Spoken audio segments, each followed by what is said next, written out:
Okay, if I could, let me call this Education Committee hearing to order here. First of all, welcome visitors. Thank you for being here today. And members, thank you for coming. I know we had a good morning and in session. If I would, I'm going to ask Floor Leader Wade, do you mind opening us up with a prayer today? Let me get you. There you go. Let us pray. Heavenly Father, we thank you for this day. We especially thank you for allowing us to be here at this time to do the work to protect those children that we are stewards for in our communities. For all those that are gathered here, let us have a healthy discussion and always keep at the center of that purpose the children that you have blessed us with. Thank you for each person here gathered. Guide and direct us, and we thank you for your Son. In Jesus' name, amen. Thank you, Floor Leader and members. We'll begin today. I've got, or as you see here, we have the Speaker of the House. I'm going to turn the floor over to the Speaker of the House. Thank you, Mr. Chairman, Mr. Vice Chair, good members. Good to be with y'all. Friends in the audience, it's good to see a lot of familiar faces who care about our state and care about the young people of our state. Mr. Chairman, is there a pen or something I can get for attending my first education meeting? I'm sure we can make that available to you at the end of the hour, sir. I wanted to get you to acknowledge that. So, but I'm blessed from that standpoint. My wife, Dale, who's a career educator, has been at these meetings over the years and participated and been involved in what's good for our children in this state, and she's kept me informed. And I can tell you, attendance at these meetings is awfully strong, is making sure we know what's going on in education, but there's no substitute for a wife who knows a lot about education, keeping you in the right loop. So I appreciate her. So, over the last few months, since last year, y'all been on some important work. We started on it last year. And, there was a time here with Senate Bill 233 that we considered.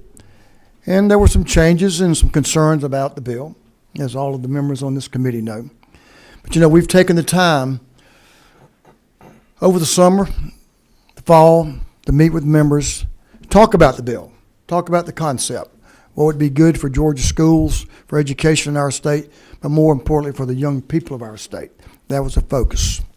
And certainly by doing that, we've come up with some ideas. I think y'all will consider those today that can improve on the bill. That's our job.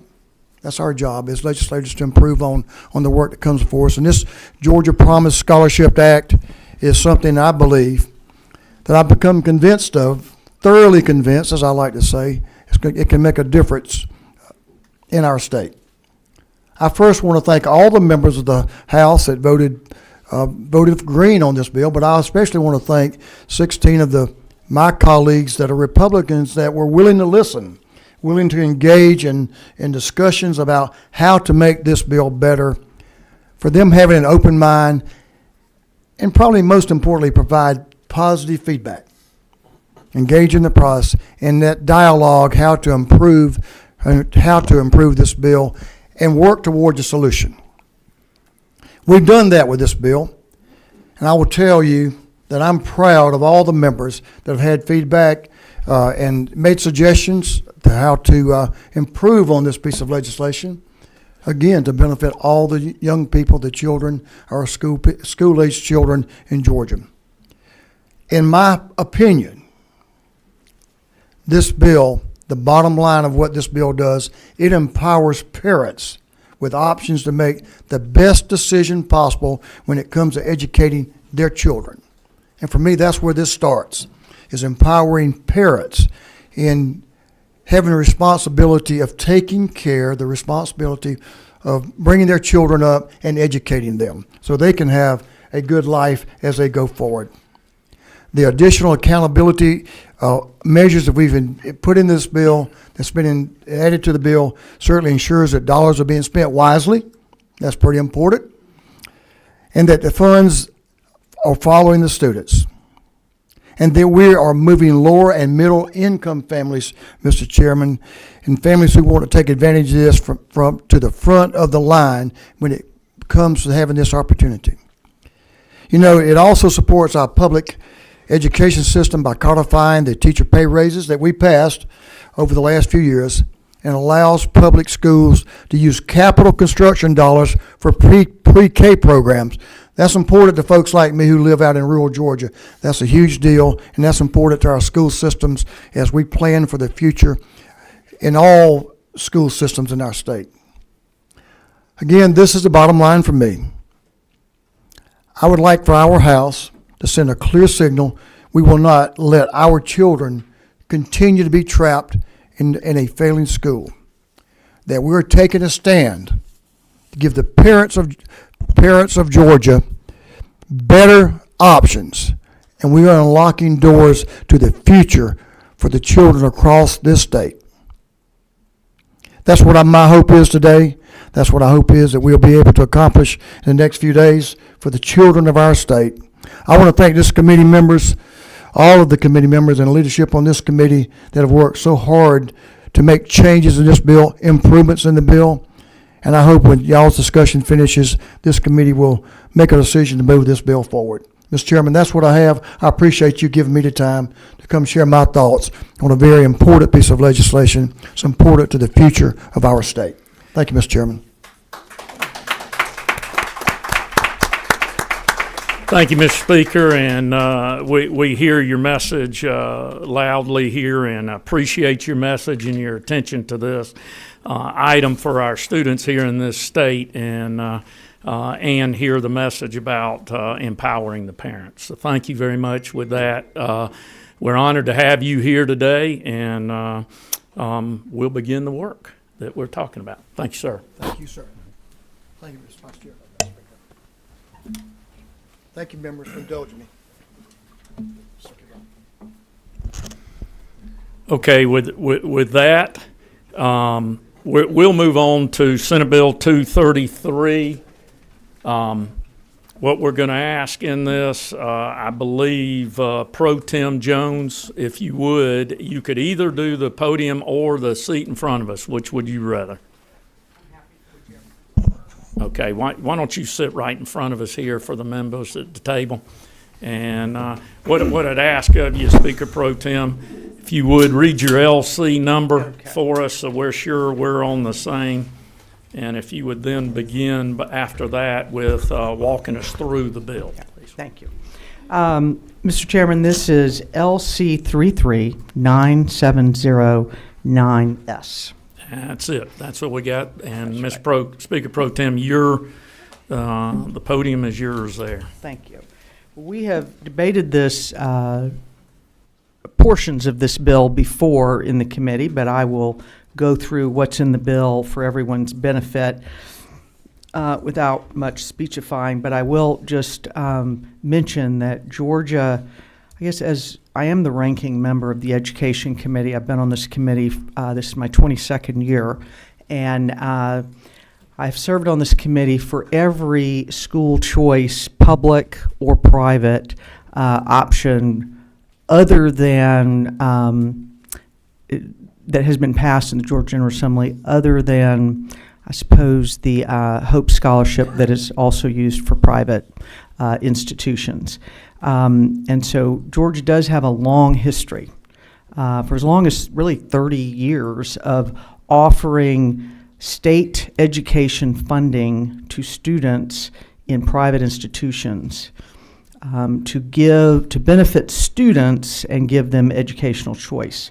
And I'll just mention that half of 73,000 4-year-olds attend state-funded pre-K classes, and they are educated in for-profit child care settings. The other half attend pre-K in public elementary schools. I'll also mention that out of the 150,000 students receiving Hope Scholarship this year, 15,000 attended Georgia private college, including Berry, Mercer, Morehouse, and Thomas, some of which are in your districts, and the state awards them $5,000 a year. The state also provides an additional universal $1,000 voucher, what is referred to as TEG, Tuition Equalization Grant, to private college students, equaling $1,000 a year. And this I think is particularly interesting. The state pays tuition for 52,000 high school students, dual enrollment students, that both attend currently private and public high schools. So Georgia pays currently through the general fund, which is what this bill also would utilize, their tuition at public and private colleges for all students that in high school that attend public or private up to 30 hours, and it does not affect their Hope Scholarship. So in that regard, this is one more iteration of offering our students in Georgia choices in addition to the special needs scholarship and the SSO tax credit that we currently do. So I will start with that, start going through the bill. The first portion of the bill, yes. Let me pause you just for a second. I see members of the General Assembly sitting out there. Members of the General Assembly, you're welcome to sit right up here. As you know, you're not a voting member, but if you wanted to give your seat up to somebody standing in the back, you're welcome to sit with us in an empty seat. I believe we have our whole committee here, so that way you could allow some of those standing in the back.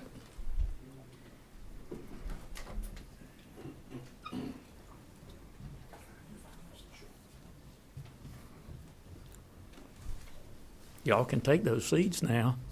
Those in the back, we tried to open it up where you could sit down if you would like to.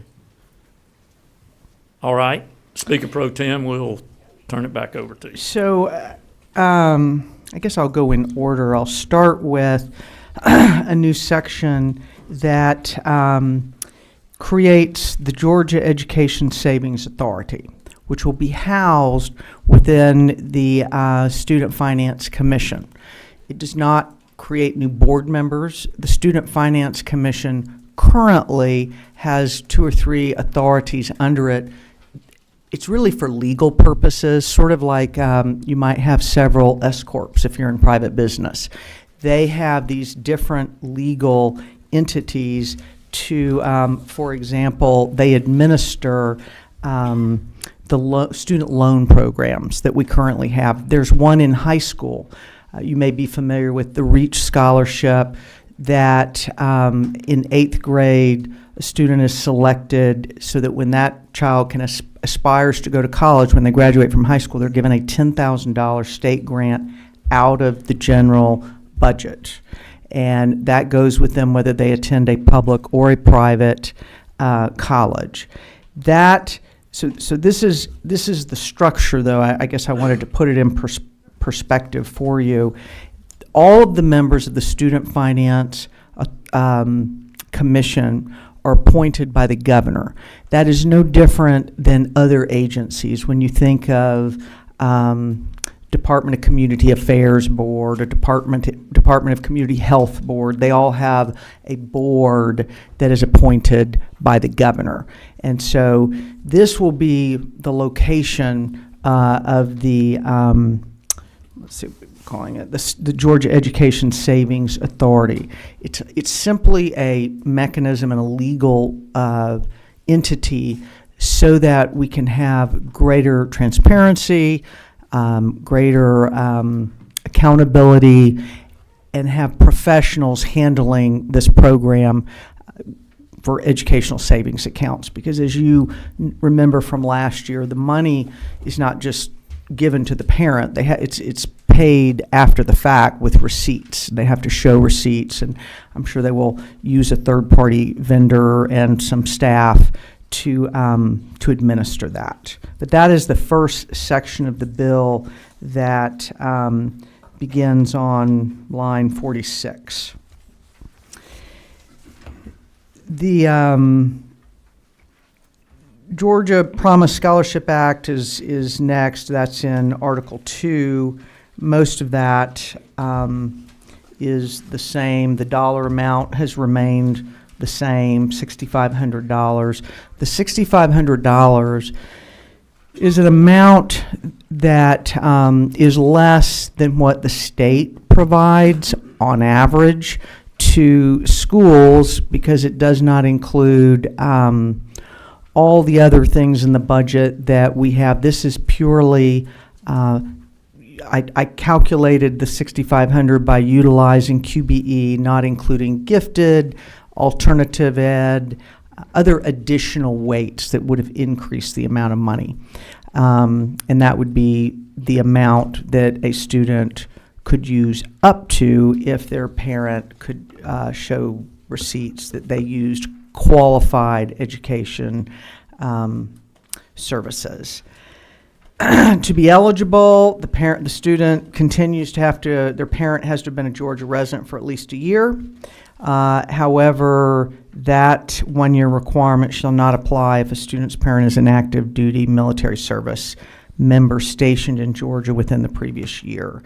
And that is on page 15, lines 344 to lines 347. Just as with last year, we added in the House version, it was not in the original version, if the QBE appropriation for public schools is not fully funded, as it has been for numerous years now, the voucher amount per student would be reduced by the same percentage. I was here when we were in the Great Recession. I think that's a matter of fairness, and that's very important to have that. The funds would be placed into a Promise Scholarship account. There are numerous other states that do this. We're not reinventing the wheel, but we're certainly improving it with what I've seen in other states. And the monies would be there for qualified education expenses. Some of those are listed. That has not changed. And the funds are not provided directly to the parent. That's on page 22, lines 536 through 537. The funds for these Promise scholarships must be appropriated yearly by the Georgia General Assembly. This is not a tax credit where you have to come back and repeal a law to do away with it. It's, in some regards, you could say there's a sunset every year because it has to be appropriated every single year out of the general budget, and it is not drawn out of the QBE education budget. Students that will be eligible, it continues to only pertain to students who are districted or zoned to schools that are perform in the lowest 25%. And that number will change, but there's a lot of stability, unfortunately, in that number year to year. And we did add one, I guess we added it this year, that the priority will be given for Promise scholarships to students whose parents earn 400% or less of the federal poverty level. That, for 2024, it adjusts every year, is $120,000 for a family of 4. So that will be up to the commission, to the authority, to promulgate a lot of these rules. Those of you who've been around are aware that we don't try to determine every single part of a program. We're not all experts, and we will get it wrong more often than not. We try to broadly, here's the policy, we put as many limitations and information as we can in the bill, but some of these things will be put in place by Student Finance Commission and Authority. But so I'm assuming they'll have probably 2 application periods. Maybe they'll have one application period with one set that they look at first. If the money is consumed by families living in those lower 25% performing schools that earn less than 400% of the federal poverty rate, then there will be no funding available for any other students. But it does not require that, but it does allow for students, if sufficient money is appropriated, for students whose parents earn more to qualify. Let's see what's next here. The program will not begin until fall 25-26 school year. So that would be more than a year away. We need some time for the authority to get set up and for the rules and regs to be set so that everything is in place and an application period. So there will be a year delay before it will take effect. There are a couple other bigger items that were added that some of you may or may not be familiar with. I added a cap on the appropriation. I had heard from members on both sides of the aisle last year and subsequently that, I heard speculation it could be very, very large numbers. And so it caps the appropriation to the equivalent of 1% of the total QBE budget. That is merely a benchmark. As you know, it's not calculated in concert. It's not a part of QBE, but it provides a benchmark.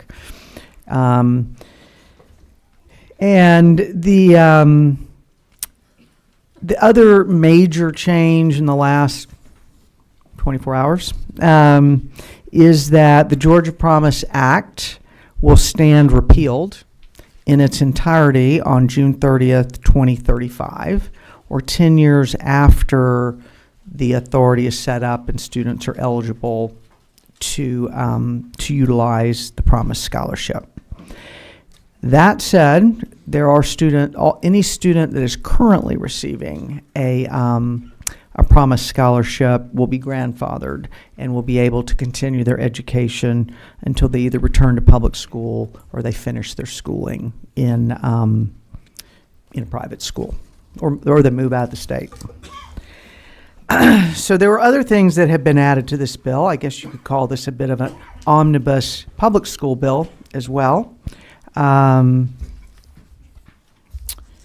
will mention that the QBE weights, which we do from time to time, have been added to the bill so that all pay raises since the first year of Governor Kemp's tenure as governor are included in this. And it is definitely needed to be done, number one, to codify the pay raises that are reflected really throughout most of the codes in QBE. I see Chairman Dubnik shaking his head. But in particular, we needed to update them because certain student categories are definitely out of variance, including special education categories 1 through 5, gifted and limited English. So all that is in this bill. And that is, let me tell you where that is. Oh, that is on page 29 of this bill. Next, we have, as was mentioned by the speaker, and as a result, there was a bill from the Senate, but it is a result of our working group that several of you served on with me, the pre-K working group this summer. This bill also allows public schools to utilize state capital construction dollars for pre-K construction, renovation, and improvements. That is a needed, frankly, needed legislation so that we can see expansion of pre-K in our public schools. There's another way that we recommended handling the private schools, not through capital construction funding, but rather through increased operational funding. There is on page 34, I believe this committee debated a bill. You sent out a version of it. This is a different version of the bill. Tyler Paul Smith had one, Representative Dubnik had one, and Senator Sean Still in the Senate had one that for the first time puts it in code for inter-public school choice in between school systems. It directs the DOE to come up with a procedure this is a shall, not authorize. I guess I should say that's what is going in code for the first time, is that they shall come up with this process. And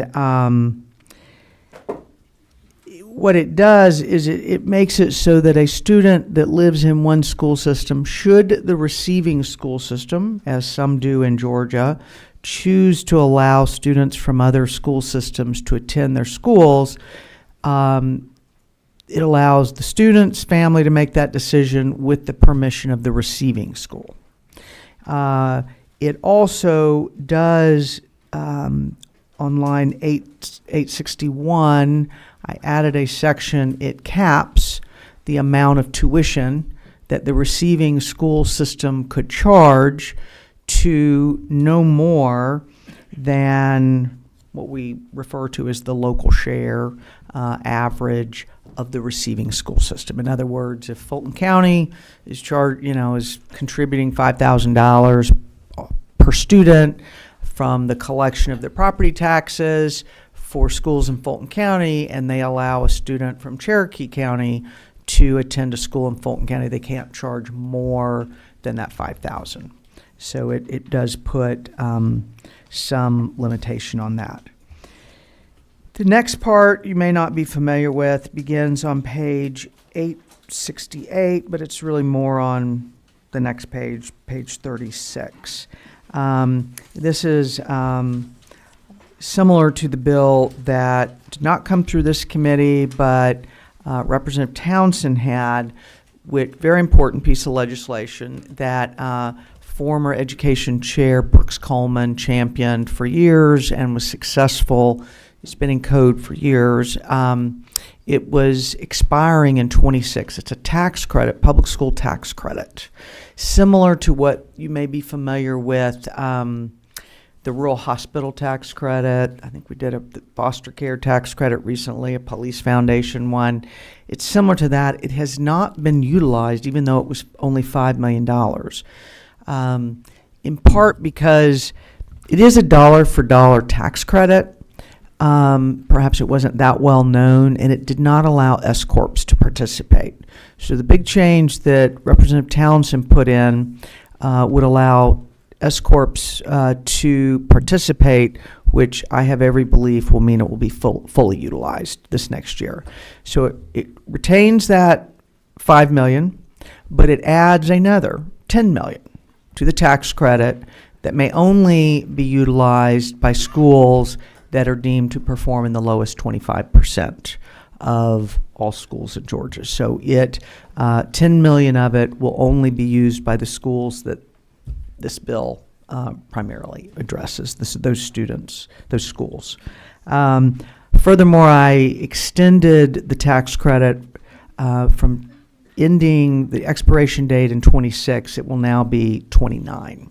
So it gives us a few more years, and perhaps by then we'll see even more evidence of the good works of this. And I would encourage this body to consider expanding it beyond the $15 million that we were putting in place. But we are tripling it, which I think is important.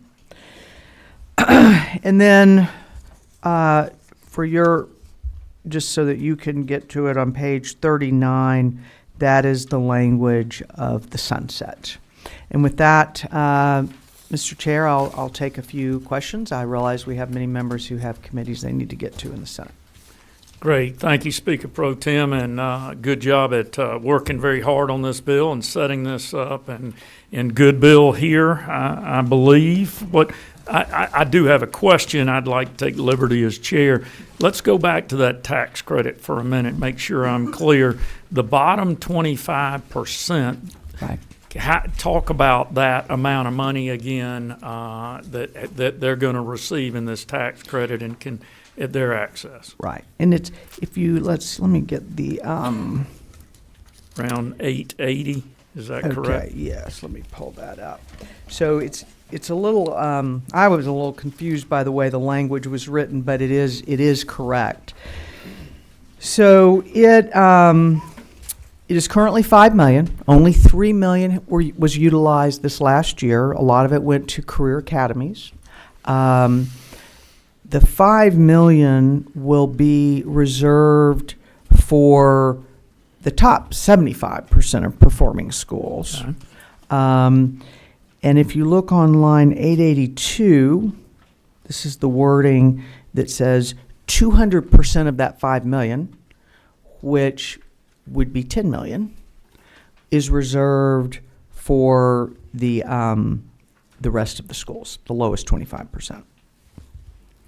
And so So we're dedicating money we are dedicating the money to that to group. the group that the Promise scholarships also are restricted to. Got you. Thank you. Let me begin with some questioning, if I can. Vice Chair. Thank you, Mr. Chairman. Thank you, Madam Pro Tem, for that thorough review of the bill and just all the work you and the team and legislators have done to get us to this point. As the Speaker said, to empower our families in this state. We've got a little bit larger size room than usual, and so I'd like to run through some questions for you that I think you know the answers to, but I think it'd be good for the room to hear it. Can you confirm for me, 6 out of the last 7 years, we have fully funded QBE, is that correct? That is correct. In our current budget, is that not the highest amount of money we've ever put toward education? It is, in large part because of the teacher pay raises. My next question, the teacher pay raises, those come out to about $2,500 in our proposed budget. In the current budget, yes. And how much total over the last? It's been $9,500 since Governor Kemp took office. It is now the highest teacher salaries in the Southeast. The special needs scholarship is a form of school choice that we've had in the state now for years. And one of the more popular programs that we have, is that not right? It is, although I will say there are only 3,000 students that currently utilize it, but it is very important to those 3,000 students. So in your assessment, with all those questions asked, how would you assess this body's dedication toward public education and public education funding? Well, this is now my 22nd year on the Education Committee, and by far the vast majority of the legislation that we deal with pertains to our public education students. But we have had a few, not that many, pieces of legislation that pertain to students whose families would like them to attend a private school, and to public choice. Last year, y'all participated. This committee participated in the bill that we have another slight iteration of this year, what we now refer to as the completion schools. Formerly, we referred to them as the alternative schools.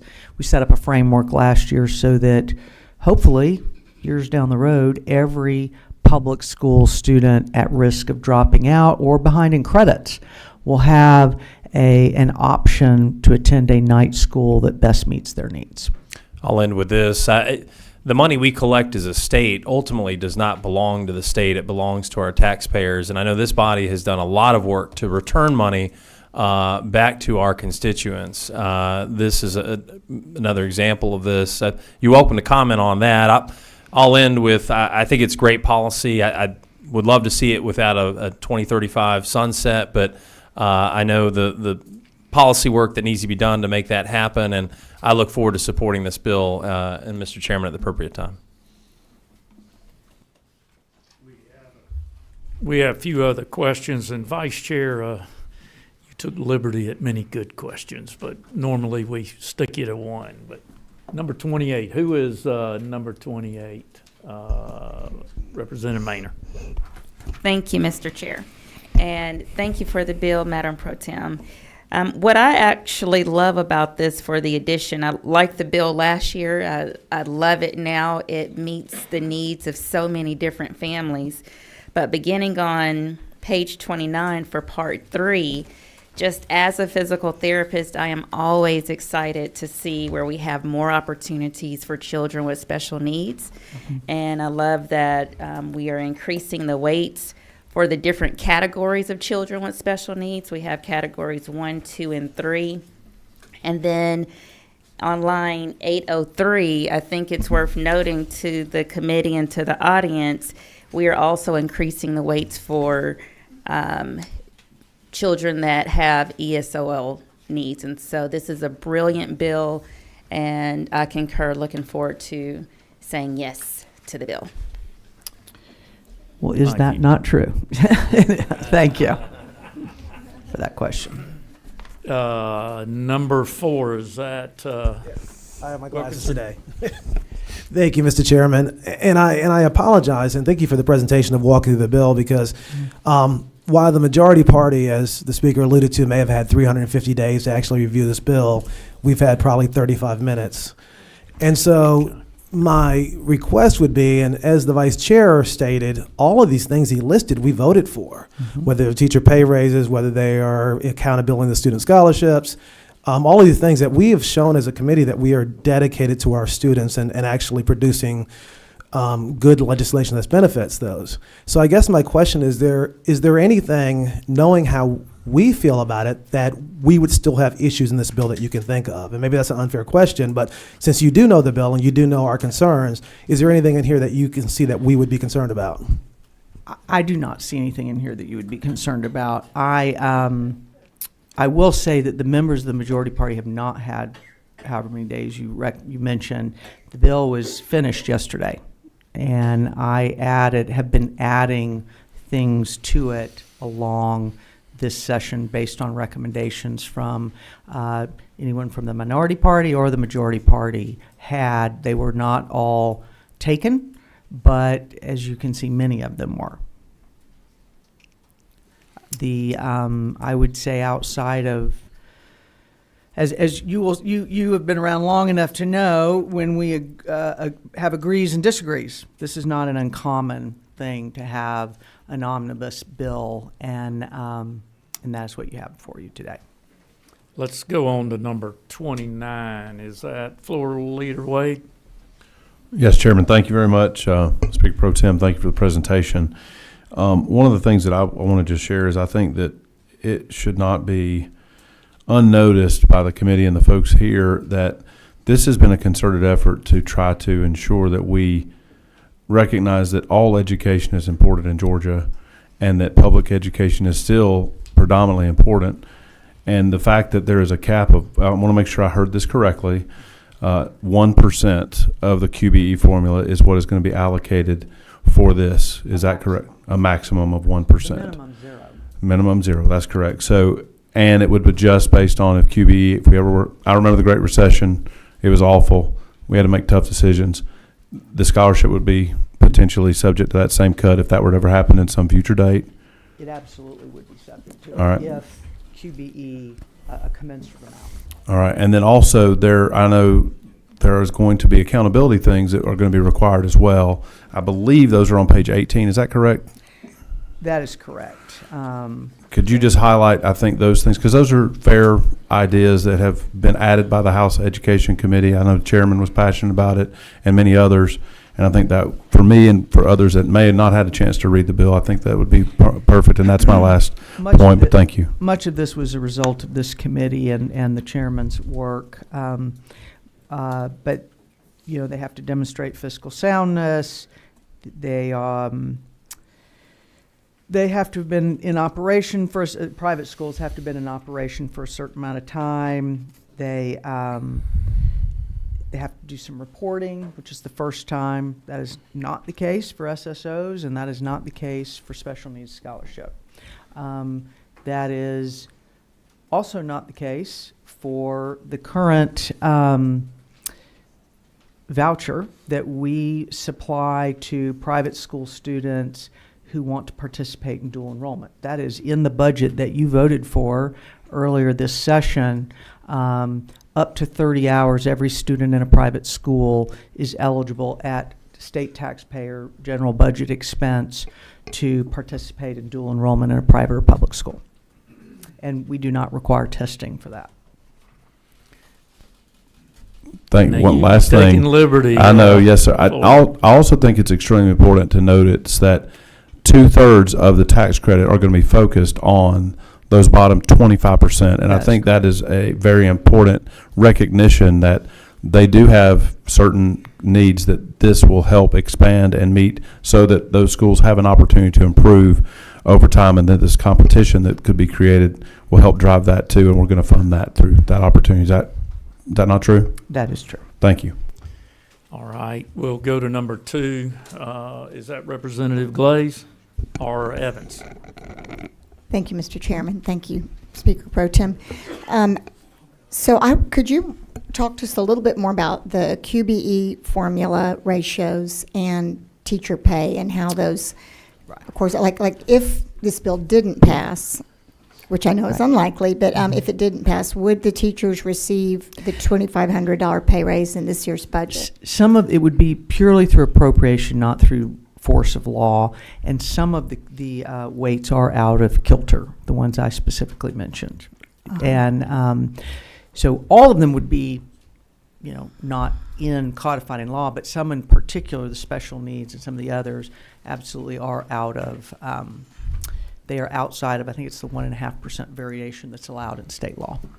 Okay, thank you. And just a further question. So with the increase in rates, it's your, that should apply, that should result in future teacher pay raises over the course of? Well, for any future pay raises, we will need to codify them as well. But this takes us for the last 3 teacher pay raises. I believe they totaled $6,500. Okay, thank you. And Mr. Chair, I have one more, but would that be all right? Go Okay, ahead. thank you.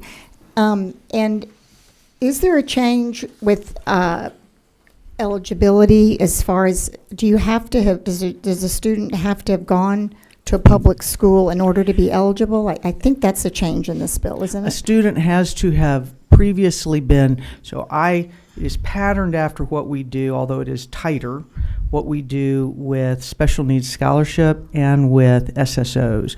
They have to have been in school and the reason we have that, the reason we put that back in, I think it was 2005, was the concern was that kids who were currently in private school would qualify for it.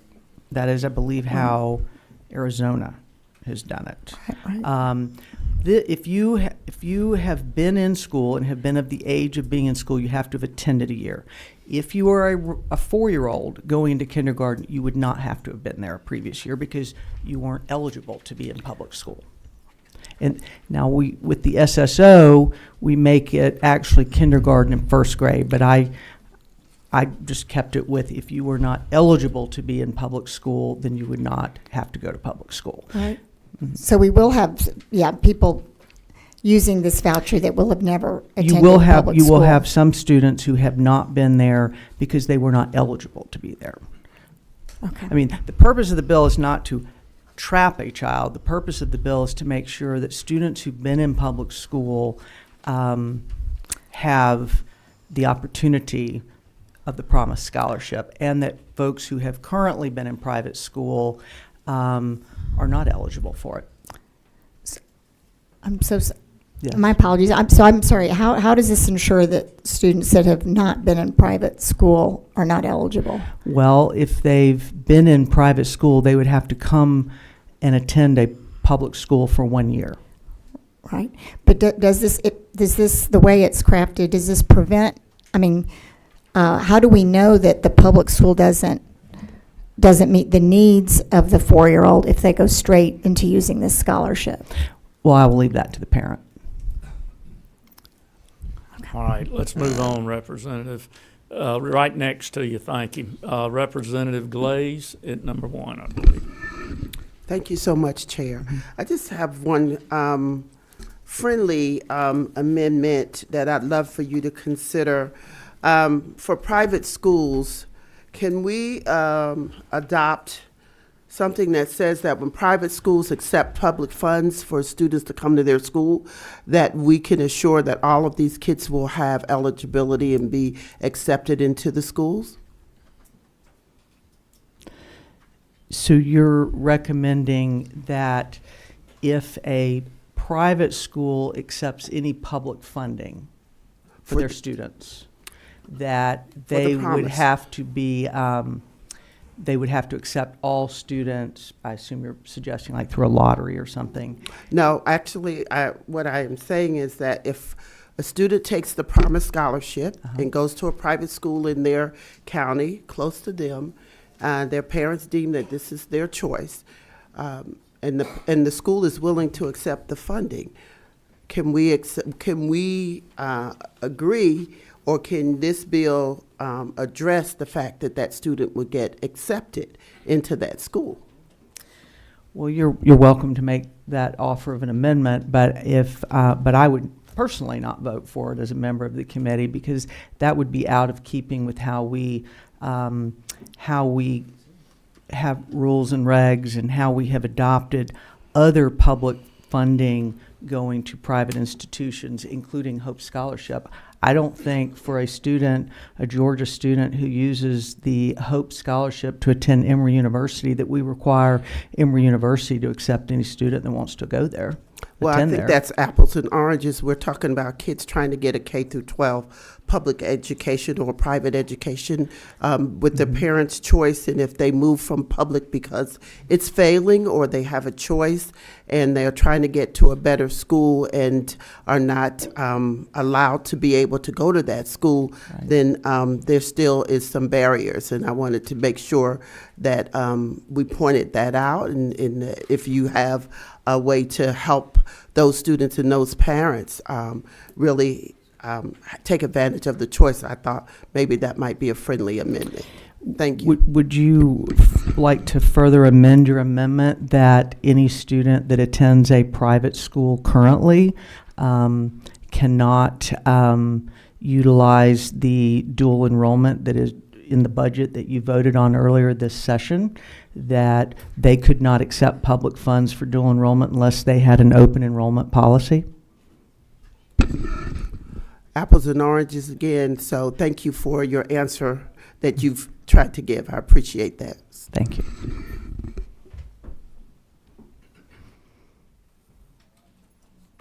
Thank you, Representative. If I can, we could discuss that further as needed if we get to that point, is what I would say. Vice Chair, I think it's the appropriate time looking at it. Thank you, Mr. Chairman. It's the appropriate time to unlock opportunity for students and empower our parents. And with that, I would like to make a motion to pass. Second. Okay, we got a motion and a second. We've been talking about an amendment for a moment here. I don't see that on the board. So I'd like to put a friendly amendment on the floor that if the public school funds are accepted on the Promise Scholarship, that our private schools would offer our students eligibility. Thank you. Representative Glaze, if you would, we need you to be specific about the language that you want for that before I ask for it. Is Ledge Council behind me? Would He you be is. able to help us with that language? Are you trying to say if they accept a participating student?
Yes, ledge cancel, you can talk right there.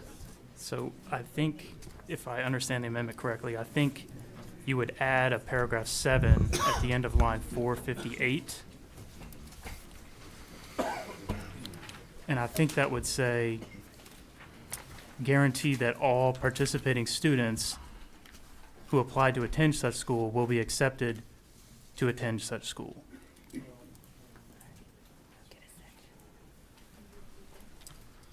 Read it one more time for us. So it'd be a paragraph 7 that says, guarantee that all participating students who apply to attend such school will be accepted to attend such school.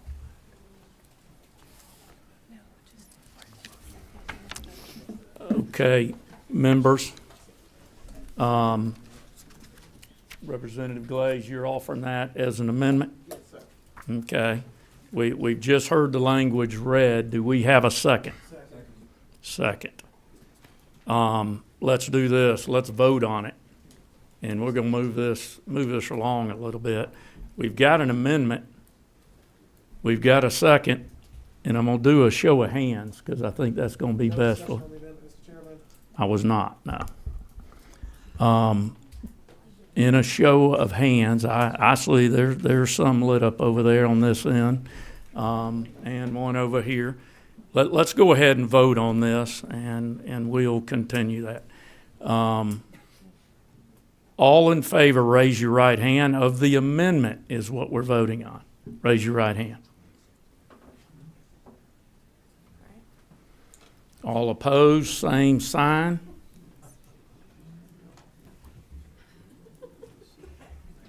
Okay. Amendment fails there.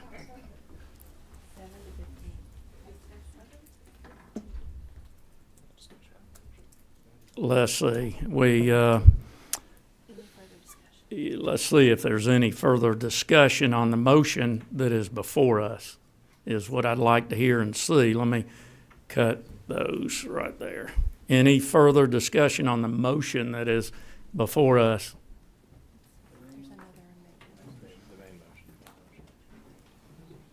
The main motion. Well, we got Representative Carter. Are you 14? I am. Thank you, Chairman. I've been trying to get my question in, but actually I would like to offer an amendment, which is, I was trying to get you. So my amendment would be to any private school that accepts funding must have all certified teachers.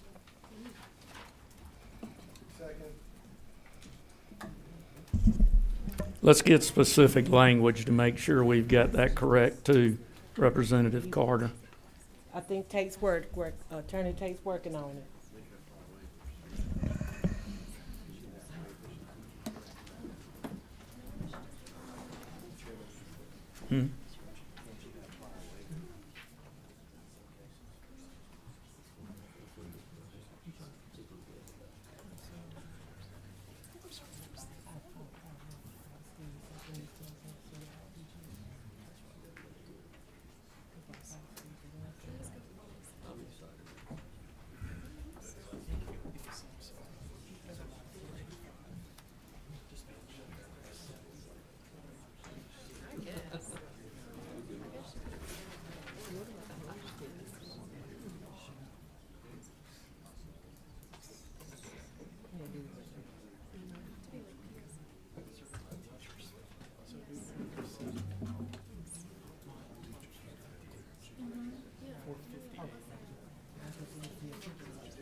you've got your wording? Yes, he's saying on line 458, we'd add number 7, and it would read, shall employ only certified teachers. Line Say, 457. certified by the Professional Standards Commission. So, I can read it. Okay. So it would say, shall employ only teachers who are certified by the Professional Standards Commission.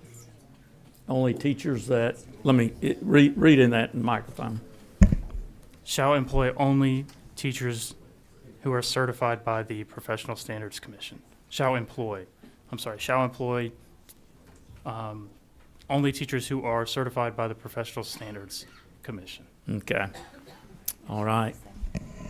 Now, I would need a second if we're going to hear. Okay. We are going to vote on this one, too. On the amendment, as read by Representative Carter and Legislative Counsel over there, all in favor of that amendment, raise your right hand.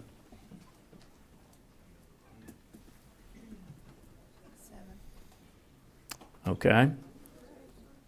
All opposed, same sign.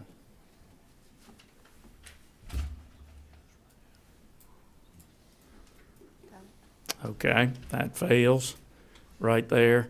What we're going to do then, we're going to call the question. We've got a motion on the table and a second, and we're going to vote.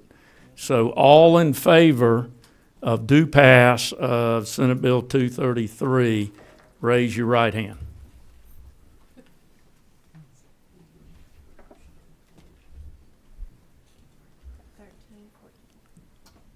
All opposed, like sign.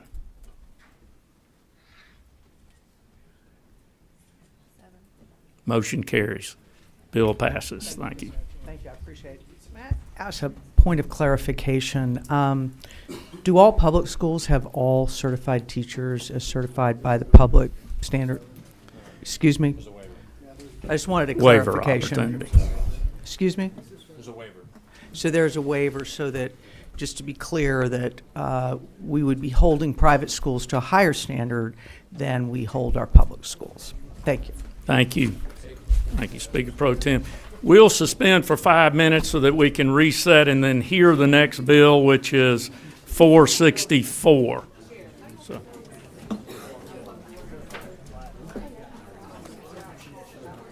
What you want?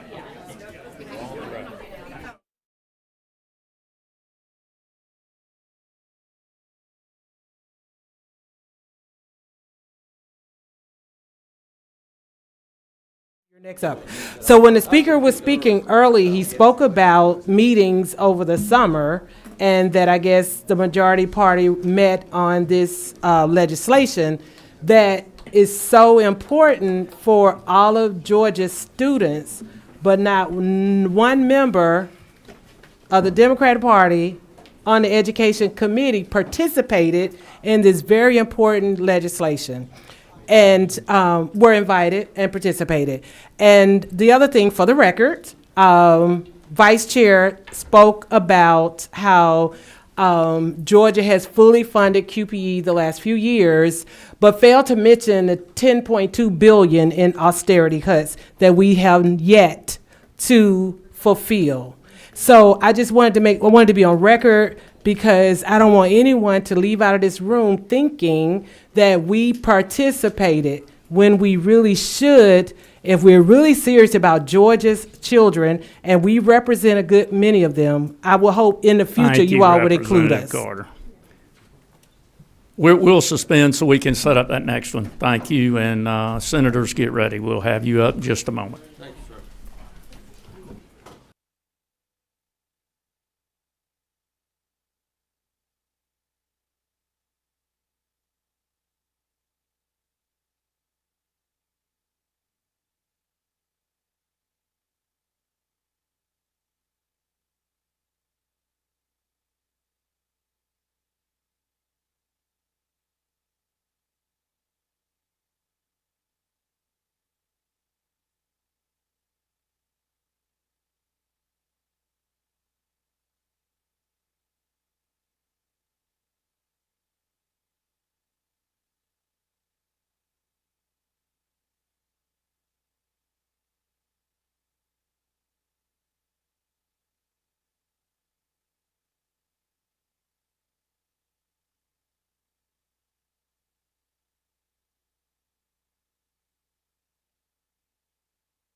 Okay, members, if y'all would come back to your seats.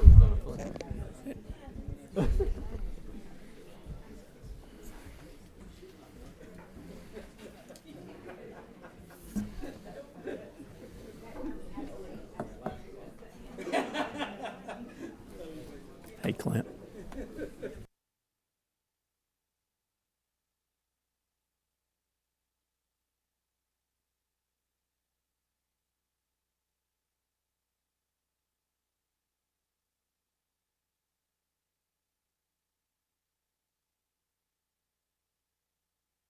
Okay, members, if we can, we have recessed for a minute.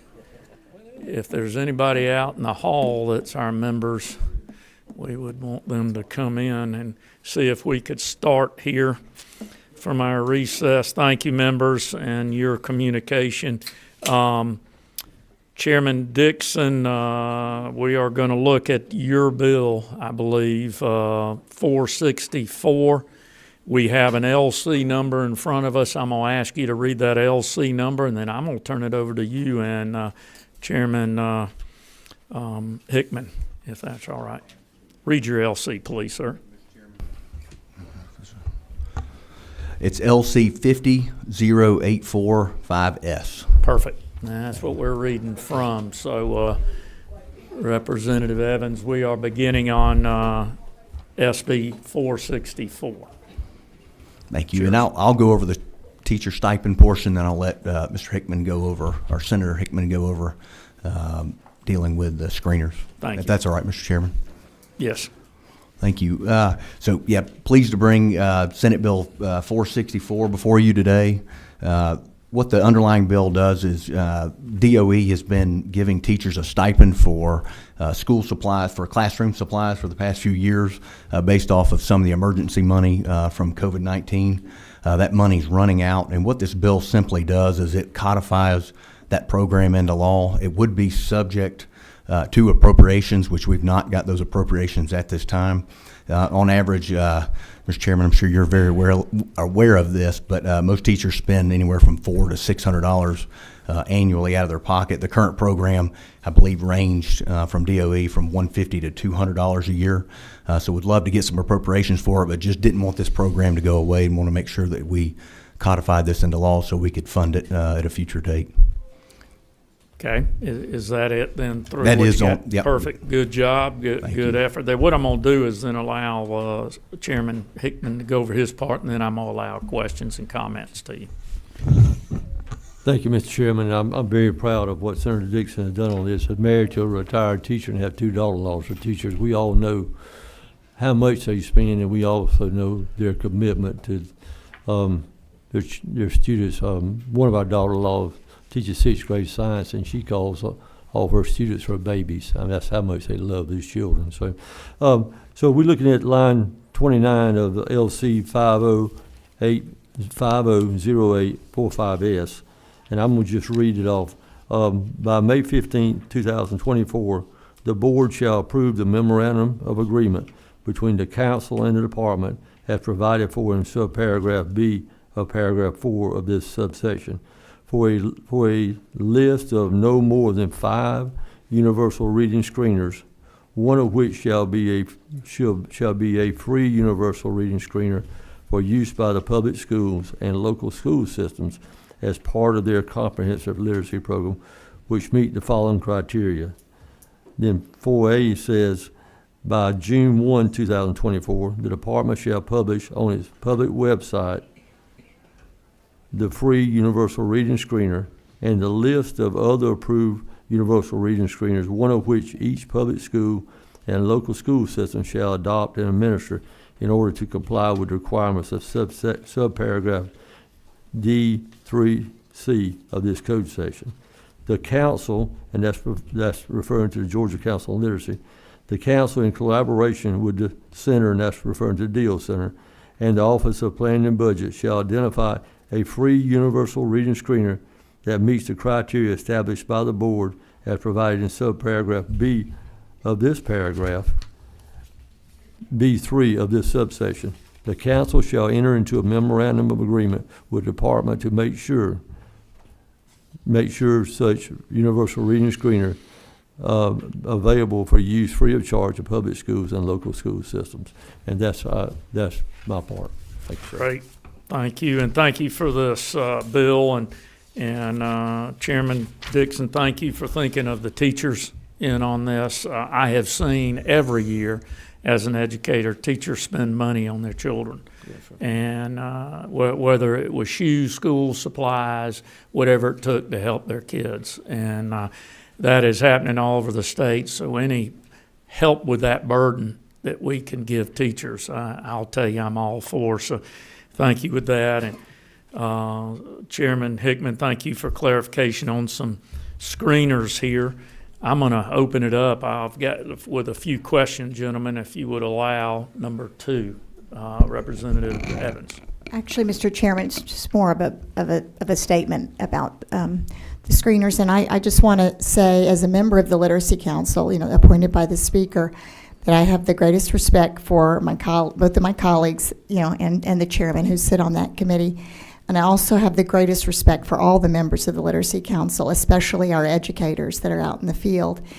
And I support this, narrowing down the number of screeners, but I want to also acknowledge that that in our legislation, we put 2 dates on top of each other, the August 1st date for the free screener to be provided and the August 1st date for school systems to choose their screener. And so I feel like I'm supportive of this effort, but in a perfect world, I wish we had separated those dates earlier, because I do think that this will impact the schools that are using different screeners that don't make this cut of 5, and that's going to cause a lot of work on their part. And so I just want to acknowledge to all the educators out there, thank you so much for your work. And we're working together. It's a team effort. It's an evolution. We don't get things right the first time. And I think, so the teachers that are going to have to learn a lot of new stuff, or the schools are going to have to figure out how to change and make this happen, I want to give them some grace, and then I hope they give us grace as we have to change the legislation to reflect our needs. So I just want to say that out loud. Yeah, thank you. Let's see. Let me see. It's Chairman Chokas. Thank you, Mr. Chairman, at the appropriate time. Okay, just a minute. Number 23, is that you? Yes, sir, Chairman Irwin. Just a quick question to both chairmen. Would it be at the proper time, I'm thinking about doing an amendment on lines 29 and 35 to change the year to 2025? Let's see if you guys would be open to that amendment. This would give everybody enough time to kind of go down to 5 in a timely manner and not get too rushed. If we just move it back a year, lines 29 and line 35, put 2025 instead of 2024. It's kind of what we talked about a little bit earlier. Just want to make sure that's fine at the proper time. And the second line, please, sir. Line 29 to be the first line, would be May 15, 2025.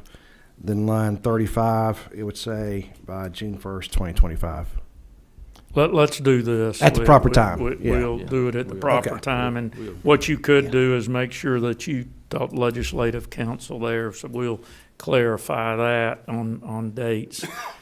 Other questions? Seeing none, I believe, Chairman Chokas, it's the appropriate time. Thank you, sir. I'd like to recommend that SB 464 LC 500845S receive the due pass designation. Okay, we have a motion. Do we have a second? Second. We have a motion and a second for this. Now's the time to look at your appropriate time. Mr. Chair, again, lines 29 and 35, just change the dates, move it 1 year back. Be May 15th on line 29, 2025. And then line 35 would say June 1st, 2025.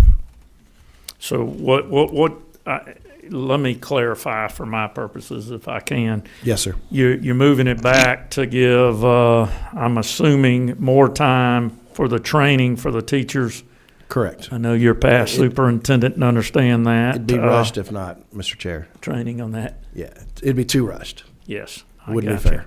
And 24, too rushed. Legislative Council, if we look at those dates, I see 2 dates on line 29 and lines 35. Are those the only 2 dates for that amendment that we would need to change? Okay. Members, if you would look at line 29, what we're doing is instead of 2024, right there, 2025. We're doing the exact same thing on line 35. At the end of that line, same thing from 2024 to 2025 as the author of that amendment proposed there that to give more time, I'm assuming, for that training. Yes, sir. Do we have a second for that amendment? Second. We do have a second. Okay, we're going to do a couple of quick questions. Representative Evans. Thank you so much, Chairman. So I'm supportive of this amendment, but I guess that was a bill full of a lot of dates, and I guess I just want to make sure that that changing the screener dates doesn't affect like the quality instruction. So I defer to my colleague. And I'm going to colleagues on defer to Legislative Council again, having read through there. I believe entire that looking bill. at it, it doesn't affect anything but the implementation of that 5 screener. Okay, because there was like tiered instruction, we had deadlines based on, so you think All it's. that is in HB 538 and still rolling. Right, but I guess I just want to make sure that the screener date doesn't come after we're doing tiered instruction or something, that's They're what I'm- already doing their screeners. They have their, and some are already paid screeners that they have bought that they're already trained on. They're going to be allowed to continue that. So, yes, it's Okay. not slowing any of that, I believe, in your It bill. should be covered. All right, thank you. Number 4, Representative Wilkinson. Thank you, Mr. Chairman. I'm going to piggyback on that same concern is that I've noticed that in order to try to ease the burden on DOE, that 2025 is going to be a busy year, that we've changed a lot of dates on different bills and not just this bill, but others. And to the representative's point, I just want to, if anybody could possibly accumulate all those dates and see what a school is going to look like when they look at the dates and start thinking they don't make sense. So that's my only thing is that as this bill moves along, if anybody could kind of summarize what we're forcing the schools to do. And Senator, I'm going to defer to our author of HB 538 as we began the process of screeners with that. If you would allow me, I'll give her the podium and let her talk about timeline. Representative? Under the original 538 that we voted in last year, the Department of Education and the board have already done a lot of they've met every one of their goals. The ones for January of 24 and June of 24, they've approved high quality instructional materials. They have, the board has approved the list of screeners. In August of and they're on track in June to approve the screeners. That's a work in progress. In August of 24, the department will publish a list of screeners, and that's what we were going to adjust, but we're going to move that back. But I think what we're getting confused on is schools are already using screeners, and this will allow them to use, for this year, their familiar screener that they already know, and they have already probably entered into a contract for, and it won't rush the training of our teachers. I think this will, moving this date back in this amendment will make our teachers a lot more comfortable. So back to original 538, they will begin the using the screener, whatever screener they've been using in their school, and begin the tiered intervention plans. And then December they will start, the local boards will start approving their particular high-quality instructional materials and certify with the department, and then they'll move in 25, and it'll be all on, everybody should be on board and doing all their things. Great, thank you. Representative, Representative Wilkerson, the department and the board are already on track or even a little ahead on all of their things. So it's really trucking along. Thank you. all right, I'm gonna let you follow up, but you're gonna kill Representative Glaz's question. Quick question. I'm sorry. But to your point, they're trucking along, but we're kind of changing the direction they're going because the list of approved screeners is not going to be due until June of 2025. So if they have screeners now, does that mean they're going to have to re-approve screeners? So right now, there's a list of, I believe they've decided on 13 at this point. All we're saying is by 2025, they must have narrowed that list down to the 5 really good ones. Does that make sense? Am I explaining that?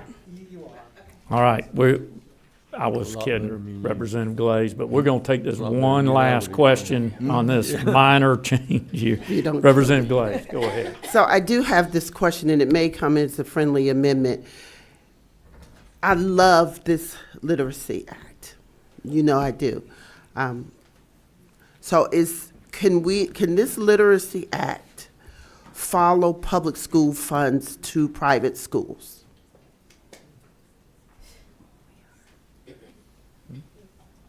Yeah, I can. Representative Glaze, yes, I understand your question, but we're talking about the amendment right now. That's what this discussion is. It's not open just for anything to talk about. Do you have discussion on the amendment, which is to change the dates? The change in dates. Dates. Is all that we have here. So geared towards that. That's where our discussion's at. All right, okay, thank you. Okay. All right, let me do this. I'm going to call the question here, too. We've got an amendment we're voting on, and it's 2 lines, line 29 and line 35 before you of SB 464. And so we're voting on that amendment. All in favor, say aye. Aye. All opposed, say no. All right, that amendment passes then, and is what we've done, senators, as you saw, is we've moved it to 2025. Okay, now we got a motion and a second to do pass of this bill presented before us as amended now. So that's what we're voting on. All in favor of this bill helping our teachers and our screeners, say aye. Aye. All opposed? No. We have 1 no. Well, you might have more. I do have a question on the amendment in the